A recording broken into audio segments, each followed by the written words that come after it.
Welcome to Mr. UFC Vegas Fight Club TV. I am Kyle, your host. Welcome to the podcast. Welcome to the bet review show for UFC 232, Gustafsson versus Jones. We're going to get into our best bet play, our free play, and our overall feeling on this card. I apologize for not having this the bet review show out sooner. It has been an interesting December for me, to say the least. Doing a lot of partying, doing a lot of going out, doing a lot of crazy fun things, just finishing off 2018 in style. Now we're into 2019. I wanted to have this video out sooner, but there was always something going on. There was always a place to go or somewhere to go drink and party at. So there was a lot of fun things going on, a lot of good partying going on. So I ended up doing this video a lot further out than I actually planned on doing it. But I wanted to get a quick video out here. Not going to dive into everything fully today like I normally do. But before we get into the plays and everything else,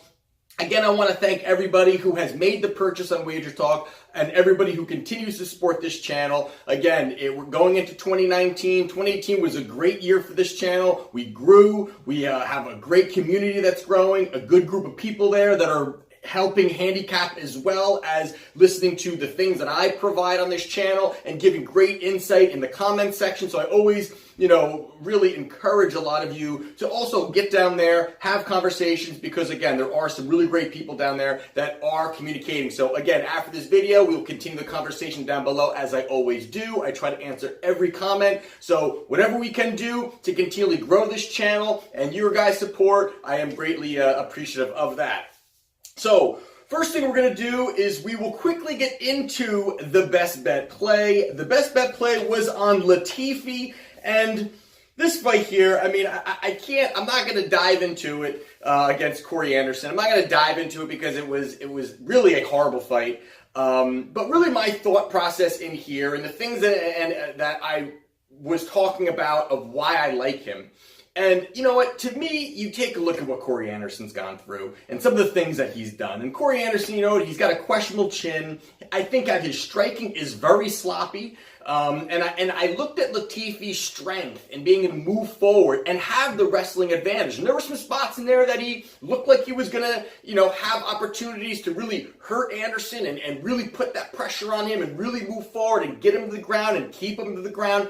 And Latifi just wasn't active as much as I thought. And, there were spots in there that he's kind of just hanging around and going in and, I had it, 1-1 going into that third, and there just wasn't much going on. It just wasn't enough. For a guy that likes to pressure forward, I didn't think that Latifi would really even, be worried about what Anderson can throw back at him. So I thought the pressure was going to be a lot, and he would have the strength advantage to really move forward, to really push, to really get through and cause damage. And even if I wasn't really looking at this being as a knockout more, as this I thought could easily be a 3-0, 2-1, easy for Latifi, really being able to break down Corey Anderson.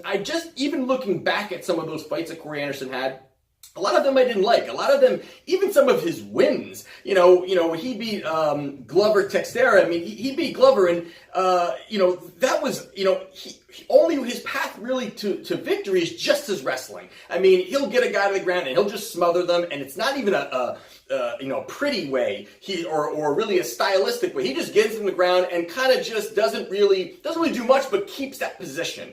And in this fight, I thought that was not going to be able to happen, and it was going to be, yes, it was heading more towards a standing matchup, but the exchanges, I really thought Latifi was going to have those advantages. He did not have those advantages. It ended up being a very close fight, and Latifi ended up losing that fight as the best bet play. And listen, this best bet play, again, like I said, we have hit. We are at now 69% at this point for the year with all best bets on fighters of -190 and below. So it has been a fantastic year, and I want to keep moving forward with it. It's great to have, this documented track record that we have here, that we are continually doing well here in the Fight Club. And I've seen a lot of your plays as well, too. And a lot of you guys are doing, had some other great picks in there as well, and ended up cashing in. So it's great to see this community make money, but there's a spot sometimes that we don't really, and got to find those opportunities to move forward into the next card. But again, it's been a great year for me. very profitable year for me overall with my best bet play, and overall some of my free plays as well, and some parlays that I've had, and we will get into some of those in a minute. But that I really want to touch on the co-main event and main event a little bit more than my best bet play because it was not a winner this time. But I want to definitely talk about the co-main event, which the co-main event was our free play. It was between Amanda Nunes and Cris Cyborg. Now, you can see my write-up if you'd like. I have my write-up. I can even put it into the description down below. But this fight here, I mean, you've got, two champions, going at it. The featherweight, bantamweight, two power strikers. The thing for me that I think that I really liked about Amanda Nunes was the fact that Amanda Nunes is so underrated with her striking. And it was something that I have literally I've been betting on her consistently for a while. I mean, she's somebody that which is why I really felt good about this play, is because of her skill set. And she is so, and again, we don't have to get into all these other things because we talked about it in the prediction show, but, she has a lot of power. She's got great combinations, speed. And when this fight first started out, they stood there for a little bit, and they're both were kind of feeling each other out. And I actually thought it would be more of a slugfest right away. I mean, they did. But Amanda Nunes goes out there and she throws a nice leg kick and throws a combination that wasn't big shots, but solid shots. And those shots right away, right when they both landed, Nunes looked like she gained a lot of confidence from that combination. It almost was as if, Cyborg realized how actually fast Amanda Nunes' hands were. And right when that happened, that was when Cyborg pushed forward. She started throwing the big hooks. And that's something, again, we had talked about, that she likes to throw the big hooks. She loads up. And somebody like Nunes, who is all straight punches for the most part, although she was loading up too, but there's straight down the middle shots, and Cyborg is looking to throw these monster hooks. It just left Cyborg's chin out basically for the 50 seconds that this fight lasted. And for Cyborg to get dropped, not only in a devastating fashion when she went down, but to be dropped twice, and then I think maybe it was dropped twice, stumbled on another one when she got hit, and then getting leveled. I mean, for Cyborg to get that dominated is unbelievable for Amanda Nunes. I mean, who knows what this is going to do for that division now? I mean, the division was always a little shaky, but Amanda Nunes goes out there and obliterates Cyborg. I ended up betting Amanda Nunes at plus 250. And which I had done that like we were talking about a month ago, and then bet her again at plus 225 when I saw the line going down a little bit. I didn't think I was hoping it maybe push up a little bit and that Cyborg money would come in. As soon as it started tilting down, down to the 225, 220, I knew I had to lay a little bit more. Ended up parlaying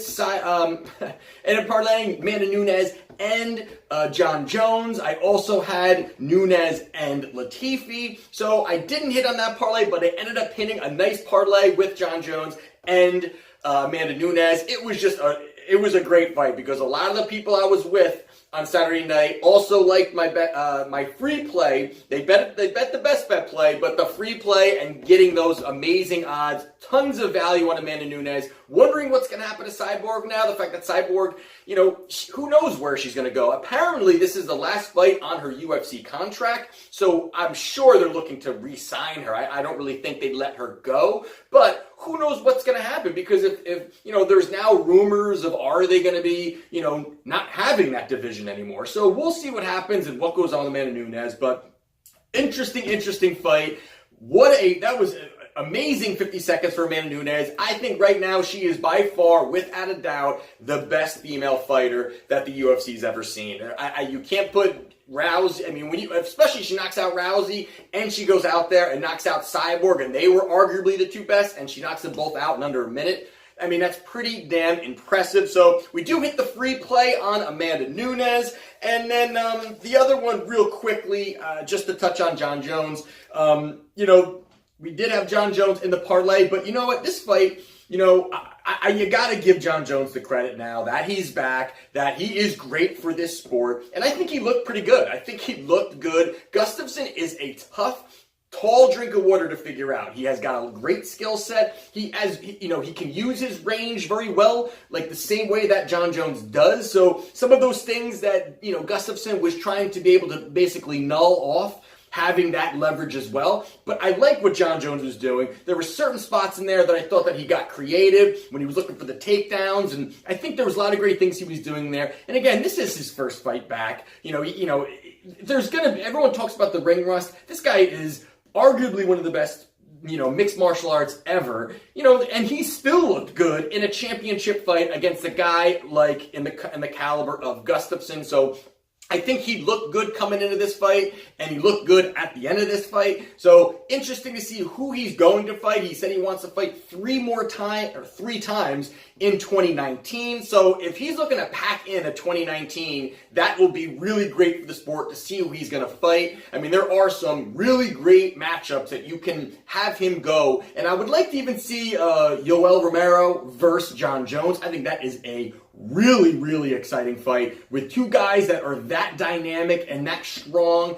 I think that would be the fight to make. I really think that would be a big seller as well. I think it'd be a big seller for tickets and pay-per-views. I think it would really generate some hype around that. So there you have it, guys. I wanted to touch on these pretty quickly, get this video out to you because I have had zero time to do this and film and record some of this and have time to edit it as well. So I'm glad I got that out. We do have our next event. I think it's the 19th of January. So we do have 2 weeks in between the next one.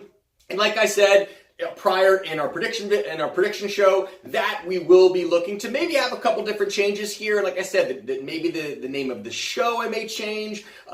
Looking to do some different things. And again, as we continue to grow here, the community continues to grow. I want to make things that will really help, again, this community grow, expand, get more recognition, because it is a spot. If you like UFC and handicapping and sports betting, this is the place to be. And I will see you on the next video. And this is Mr. UFC Vegas, Fight Club TV.